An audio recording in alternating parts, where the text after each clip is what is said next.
কার মিলন চাও বিরহী, কার মিলন চাও বিরহী, তাহারে কোথা খুঁজিছ ভব অরণ্যে, কুটিল জটিল গহনে শান্তি সুখহীন ওরে মন। কার মিলন চাও বিরহী, কার মিলন চাও বিরহী,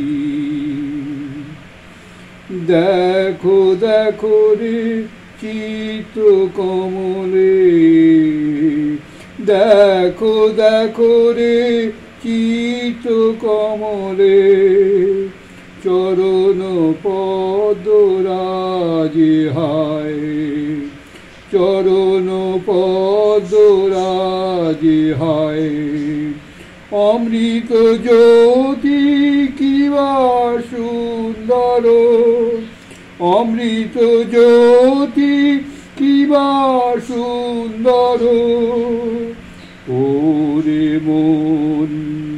কার মিলন চাও বিরহী, কার মিলন চাও বিরহী, তাহারে কোথা খুঁজিছ ভব অরণ্যে, কুটিল জটিল গহনে শান্তি সুখহীন ওরে মন। কার মিলন চাও বিরহী, কার। আচ্ছা, স্বামী সদাশিবানন্দের অনুধ্যান থেকেই পড়ছি। স্বামীজির আদর্শে, সেবার আদর্শে অনুপ্রাণিত হয়ে আমাদের এই সেবাশ্রম 3 বছর আগে গড়ে উঠেছিল। আশ্রমের অধিকাংশ কর্মী তখন গৃহত্যাগ করে ভিক্ষান্তে জীবন ধারণ করতেন। এতেই তাদের শক্তি অনেকখানি ক্ষয় হতো। অথচ সেবাশ্রমের কাজেরও তো ক্ষতি করা যায় না, তাই যে যতটা পারেন প্রাণপাত করেই খাটতেন। ফলে তাদের স্বাস্থ্য ক্রমশই ভেঙে পড়তে লাগলো। স্বামীজি এটি লক্ষ্য করে বড়ই চিন্তিত ব্যথিত হলেন। একদিন তিনি সকলে ডেকে বললেন, তোরা ভালো করে খাওয়া দাওয়া কর, পুষ্টিকর খাবার না খেলে শরীর ভালো থাকবে কী করে? অন্যের সেবা করতে হলে আগে নিজের স্বাস্থ্য ঠিক রাখা চাই। স্বামীজি প্রায় বলতেন, কাজের প্রকৃতি ও কর্মীর শারীরিক গঠনের কথা মাথায় রেখে তারা কি খাবে না খাবে ঠিক করা দরকার। সেবাশ্রমের কর্মীদের মধ্যে আমরা অনেকেই তখন ব্রহ্মচারী, স্বভাবতই কিছু কিছু খাদ্য এবং সুখাদ্য মিষ্টি ইত্যাদি আমরা মুখেই দিতাম না। স্বামীজি সেটা লক্ষ্য করে বলেছিলেন, তোদের মূল লক্ষ্য সেবা, সে কথাটা ভুলিস নি। মনে রাখবি, অন্যের সেবা করতে গেলে সুস্থ সবল শরীর চাই।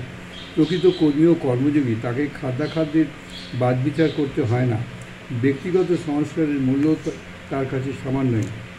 আমরা তার উপদেশ অক্ষরে অক্ষরে পালন করছি কিনা দেখবার জন্য স্বামীজি তার সঙ্গে আমাদের খেতে বলেন।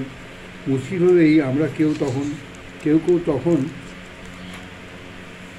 নিজের বাড়িতেই খাওয়া দাওয়া করতাম, কিন্তু তা সত্ত্বেও স্বামীজির পীড়াপিড়িতে যখনই সম্ভব হতো তার সঙ্গে খেতাম। আমাদের মধ্যে একজন তরুণ কর্মী অত্যন্ত রোগা ছিল। স্বামীজি তাকে ঠিক লক্ষ্য করেছেন। আমাদের তিনি কতখানি ভালোবাসতেন এই ছেলেটির দৃষ্টান্ত থেকেই বোঝা যাবে।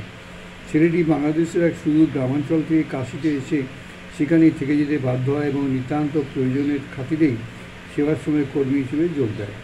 কিন্তু দিলে কী হবে, সে যেমন রুগ্ন তেমনি পলকা। একদিন সে স্বামীজির দর্শন করতে গেলে তিনি তার খোঁজ খবর নেন এবং তাকে রোজ তাঁর সঙ্গে খেতে বলেন। স্বামীজি বললেন, বাবা, তোমাকে কাজ করতে হবে, কিন্তু তুমি দেখছি বড় দুর্বল, তোমার ভালো খাওয়া দাওয়া দরকার। তুমি দুবেলা এখানে এসে আমার সঙ্গে খাবে, আর তা যদি না পারো অন্তত দুবেলা এখানে আমার সঙ্গে খাবে, আর তা যদি না পারো অন্তত দুপুরবেলা আমার সঙ্গে এসে খাবে। শেয়ার সময় কাজের চাপে অনেক সময় ছেলেটি আসতে বেশি দেরি হয়ে যেত। এদিকে স্বামীজি তখনও ডায়াবেটিস ভুগছেন। ডাক্তার ও গুরু ভাইয়া তার খাওয়া দাওয়ার সময় বেঁধে দিয়েছিলেন যাতে স্বামীজির খাওয়া দাওয়ার এতটুকু নড়চড় না হয়। সেদিকে তাঁদের সজাগ সর্বদা দৃষ্টি, কারণ তাঁদের আশঙ্কা অনিয়ম করলে রোগ বাড়তে পারে। ডাক্তার গুরু ভাইদের সেই সস্নেহ অনুরোধ স্বামীজিও মেনে নিয়েছিলেন। এই ছেলেটির প্রতি জননীসুলভ স্নেহে স্বামীজি তাঁদের সব অনুরোধ উপরোধ এবং নিজের অসুস্থতা সব ভুলে যেতেন। খাওয়ার সময় হলে তিনি উদ্বিগ্ন ছেলেটির খোঁজ খবর শুরু করতেন। কিছু সময় যেতে যেতে অধৈর্য হয়ে তিনি ঘরের মধ্যে কাজের শুরু করে দিতেন। আর কখনো রাস্তার দিকে, কখনো দরজার দিকে এমনভাবে তাকাতেন যেন যে কোনো মুহূর্তে সে এসে পড়বে। কাউকে চোখে পড়লে তিনি জিজ্ঞাসা করলেন, ছেলেটি কী এলো রে, আজ এত দেরি করছে কেন? আহা বেচারি এত দুর্বল শরীর, তাকে আবার এত বেলা পর্যন্ত কিছুই খায়নি, কতই বা বয়স, তার উপর এই খাটুনি। অবশ্যই যখন ছেলেটি প্রায় ছুটে ছুটে এসে ঘরে ঢুকতো তখন স্বামীজির মুখের চেহারাই পাল্টে যেত। বহুদিন পরে ঘরের ছেলে ঘরে ফিরে এসছে, ছেলেকে কাছে পেয়ে মায়ের মতন মুখের ভাব হয়, সেই রকম তৃপ্তি, সেই রকম আনন্দের স্বামীজির মুখখানি জলজল করতো। শুনতে মুখে তিনি ছেলেটিকে প্রশ্ন করতেন, হ্যাঁ রে, এত দেরি হলো কেন? জানি তোর কাজ বড্ড চাপ ছিল। হ্যাঁ রে, সকালে কিছু খেয়েছিলি তো? দেখ, তোর জন্যে আমি এখনও পর্যন্ত না খেয়ে বসে আছি। আয় বাবা, চটপট হাত পা ধুয়ে নে, আমরা খেতে যাই। এমনিতে আজ অনেক বেলা হয়েছে, আর জানিস তো বাবা, আমার শরীর বড় ভালো নয়, সময় মতো খাওয়া দাওয়া না করলে অসুখ বেড়ে যাবে, তাই একটু সকাল সকাল আসতে চেষ্টা করি। তবে তুই বা কী করবি, কাজের চাপে তোর দেরি হয়ে যায়, বুঝি রে, বুঝি আমি। অতঃপর স্বামীজিকে অনুসরণ করতো ছেলেটি, তাকে নিয়ে স্বামীজি অন্যদের সঙ্গে খেতে বসতেন। খাওয়ার সময় সর্বদা ছেলেটির প্রতি নজর রাখতেন, আর যখনই কোনো কিছু ভালো সুস্বাদু জিনিস তার থালায় দেওয়া হতো সেটি নিজের থালা থেকে তুলে ছেলেটির পাতে চালান করে দিতেন।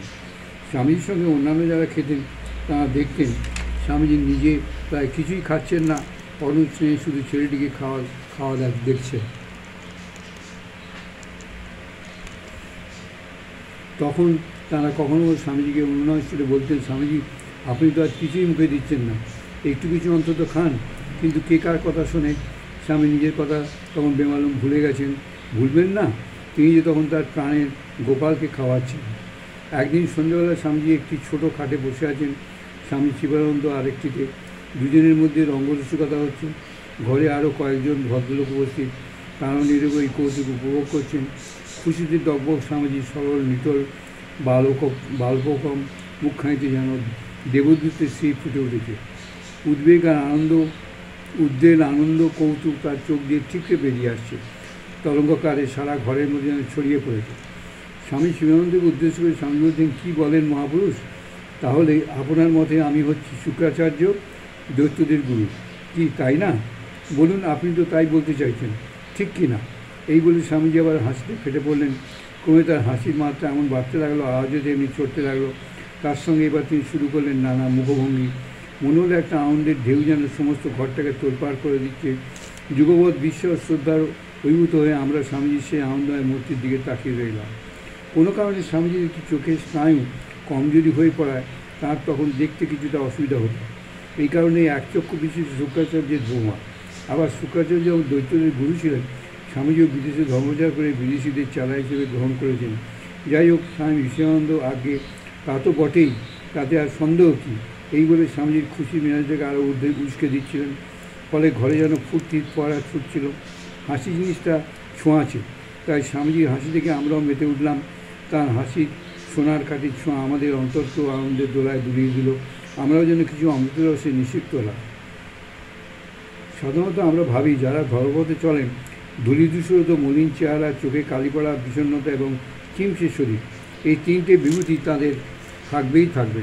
আরও একটা মহৎ গুণ তাদের ক্ষেত্রে আবশ্যিক বলে আমরা মনে করি, তা হলো হাঁড়িপোনা গোমলা মুখ, যে মুখে হাসির নামগন্ধ থাকবে না, এবং সেখান থেকে মাঝে মাঝে গম্ভীর শাস্ত্রীয় বচন নিক্ষিপ্ত হবে। কিন্তু স্বামীজি বুঝিয়ে দিলেন, হাস্য পরিহাসের দিকটিও চরিত্রের একটি বড় দিক, তারও যথেষ্ট মূল্য আছে। তিনি প্রায় বলতেন, রসিকতা বুদ্ধিমত্তার লক্ষণ। কাজে কর্মে সকলের সঙ্গে আনন্দ করে মজার কথা বলে স্বামীজি তাঁর কথার সত্যতা প্রমাণ করে দিলেন।